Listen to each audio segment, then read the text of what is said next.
মৰমৰ বন্ধু-বান্ধৱীসকল শিক্ষামূলক বাৰ্তা চেনেলটোত আপোনালোক সকলোকে স্বাগতম।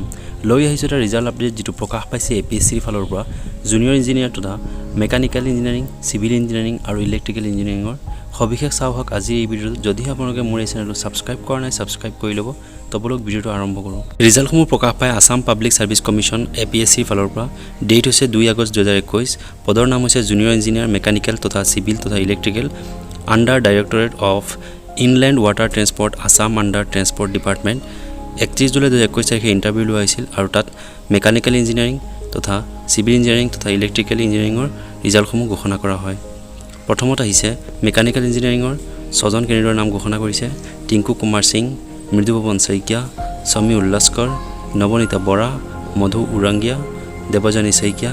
ইয়াৰ পিছত সিভিল ইঞ্জিনিয়াৰিং, ইয়াত 3 জনক সিলেক্ট কৰা হৈছে। নামসমূহ হৈছে ইফতিকাৰ হুছেইন, সিদ্ধাৰ্থ বৰা, পপি গোহাঁই। ইয়াৰ পিছত 3 নম্বৰত আছে ইলেক্ট্ৰিকেল ইঞ্জিনিয়াৰিং, য'ত 3 জন কেণ্ডিডেটক সিলেক্ট কৰা হৈছে। নামসমূহ হৈছে গিৰিৰাজ গগৈ, ধ্ৰুৱজ্যোতি ৰাজবংশী, লক্ষ্মিতা বৰুৱা। আজিৰ ভিডিঅ' আছিল মানে যদিহে মোৰ ভিডিঅ' চাই ভাল পাইছে সাবস্ক্ৰাইব কৰি থব এই চেনেলটো। ধন্যবাদ।